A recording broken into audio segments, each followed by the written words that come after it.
What's up, everybody? Tyler from Risk Life News here. And I just wanted to do a little trade recap, trade review from today's live streaming session.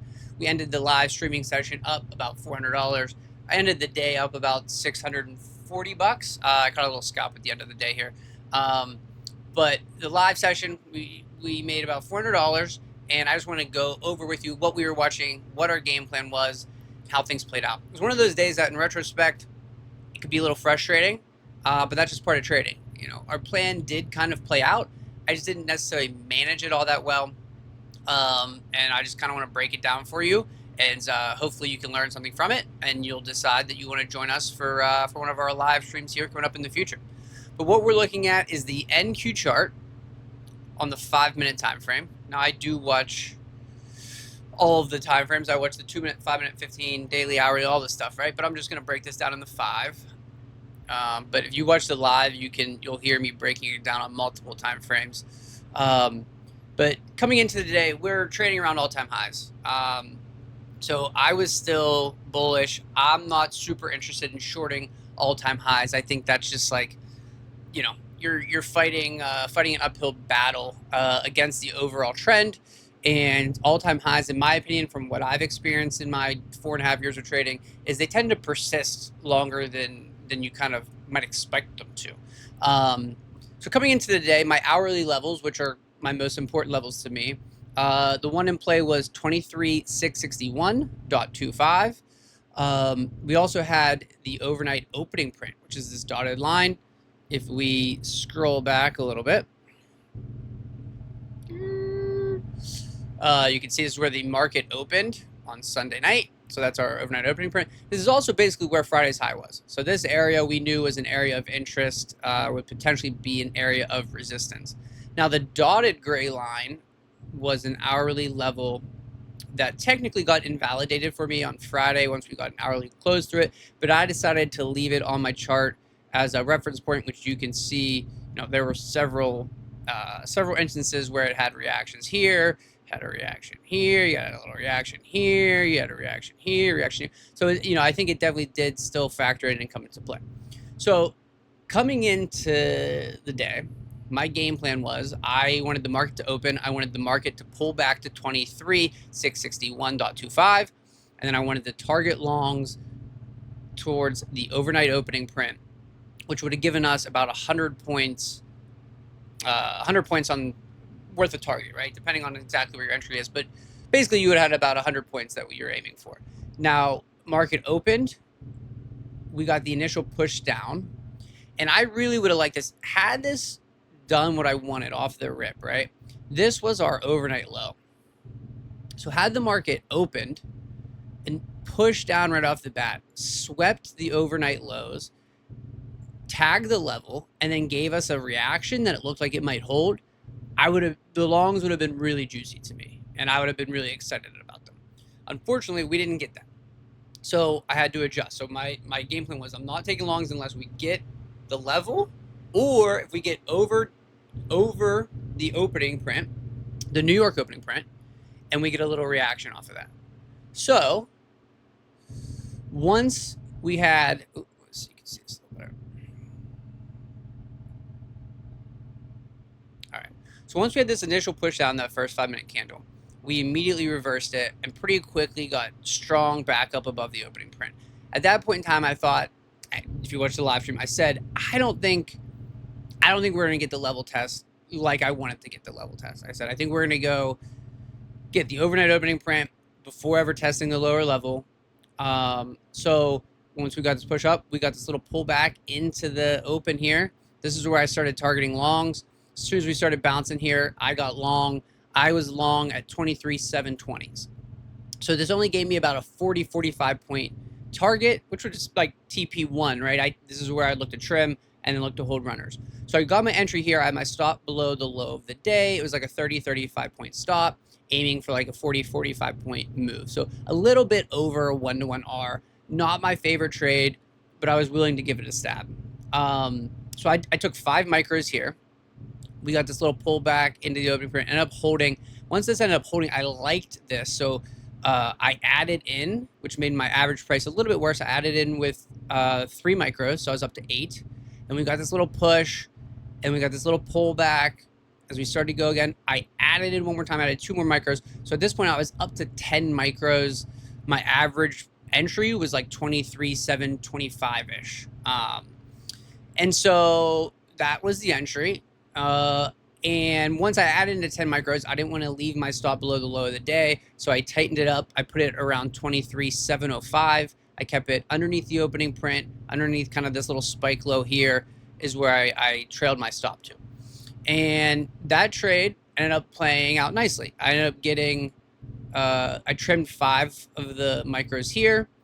So once I took the first half of the position off, I still had 5 micros that were, runners, or the other half of the position. My average price at this point was worse because, like I just mentioned, I had added into it twice. So my average entry got moved up a little bit. I was in right around 23,735s. So at that point, I had a decision to make. I was like, do I leave my stop down here underneath the opening print? Which if I did, so when I took my trim of 5 micros, I realized about a little over $400. It's like $440 worth of profit. So I had to decide, okay, do I want to leave my stop where it is? Which if I do, and the market comes back and stops me out, I'm basically going to break even for the day. Or do I tighten my stop and do I protect my profits? I was like kind of torn what to do. And I didn't want to go from green to red or even green to flat. So I decided to trail my stop tighter. I put it basically a break even. I put like 2 or 3 points underneath my entry, which was at 27,333. So my stop's now, right in this area here. And so we got this little pullback. We were consolidating over the old hourly level. Once we got this little push, I felt pretty good. I was like, I think this is going to give us the pop higher. I'll be able to exit full, give us what we wanted. Now, this was the whole long scenario, and this was what I was preferred to watch. But on the live stream, if you go back and watch it, one thing I did say is I said I would be open to shorts under one circumstance and one circumstance only. And that's if we trade up into this upper resistance, these 2 levels here, and then we fail them, and we get back underneath the opening print, we reject the opening print from below, and we can look for a short, looking to scalp down to the lower level. I said, if we got that, it's the only way I'm willing to short. And so at this point, I got stopped at basically break even. I'm now flat on this 5-minute candle here. I'm up $400 on the day. I had a decision to make. I'm like, all right, do I wait for this play out? Because the short scenario that I discussed looked like it had potential, right? We rejected here again. We came down to the opening print. You could have tried to force some shorts, right? Oh, thinking you're going to break underneath the opening print. But I was very specific on what I wanted to see. I wanted to see us break below the opening print. I would like to see us rally back into the opening print from below, reject from below, and then you can look to take the shorts. And that entry never really set up. We came to the opening print, held it. Reject this level again, came back to the opening print, held it, and boom, and there we get the pop. So I'm happy that I stuck to my game plan on the shorts, and I didn't force those shorts. But where I could see a little frustration when I'm looking back on it, and I have a little frustration, is that I moved my stop. If I would have just kept my stop here, would have been okay with going break even, right? The trade ends up, I just needed some patience, right? I could have let this consolidation play out. I would have got this pop, could have went flat, would have been like $1,000 day, something like that. And that would have been great. So when I look back on it, I probably could have managed it a little bit better, but I'm also okay with protecting profit. So it's just one of those things where in trading, it's never going to be perfect. And this was one of those scenarios, right? At that point, I decided I'm just calling it damn walking away. I'm going to, go do some things I have to do. Now, when you look back at the price action, we got that pop that I originally wanted, faded, got the rejection from the upper resistance that I had mentioned, got back underneath the opening print. Now, it never gave us the rally and rejection from below. So I don't know if I ever really would have taken a good short entry. To be honest with you, this right here, when we got this 5-minute inverted hammer that broke below, this, if you would have went short on the break below that candle, the stop above here, or actually you could even put the stop above the overnight OP, that would have been a great short entry targeting this lower level, in my opinion. I wasn't at the desk, so I'm not like mad that I missed that. But when you look back on it and you see the price action, it's like, okay, my A+ plan didn't go necessarily to plan, but my sort of backup long plan worked out. We didn't manage it maybe as good as we could have through this chop here, which is understandable. The long game plan did play out nicely. The short game plan did play out nicely, right? So the game plan all played out nicely. We didn't necessarily execute to perfection, but you're not always going to execute to perfection, and that's okay. And but that's why you make a plan as a trader, right? And that's why you have multiple. Okay, if A happens, this is what I'm looking for. I'm going to do B. If B happens, this is what I'm looking for. I'm going to do C. If C happens, this is what I'm looking for. I'm going to do D. So like having that plan as you come into the market, so you just then okay, if this happens, I'm going to do this. If this happens, I'm going to do this. And you're prepared. You're mentally aware. You're ready to go for it. And I'm so all in all, I like rate my performance today as like solid. Like it wasn't perfect execution. I could have done things differently. I could have done things a little bit better, but I'm okay. I'm okay with it. I'm okay with how I managed it. I came back to the desk actually just to film this trade review, and I saw us fade all the way down here.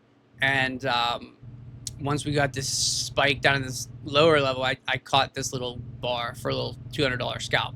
So I ended the day up $640. But yeah, I mean, that's pretty much it. That's, I just wanted to break down the importance of having a game plan as a trader so you can kind of just watch and react to things, and you're not kind of taken off guard or shocked by different scenarios. You have sort of a plan for every scenario. And hopefully you're able to learn something from that. And as you can see, these levels that I use are super accurate. They're great. And hopefully you'll join us for the live stream tomorrow, later this week, and we can continue to learn and grow together. So make sure you guys hit that subscribe button. If you like, follow Risk Life News on YouTube, Instagram, all the social platforms. My name's Tyler. Thank you for watching. If you took the time to watch this video, truly, I love you. You're amazing. You're awesome. I rock with you. And I'll see you guys on the next one.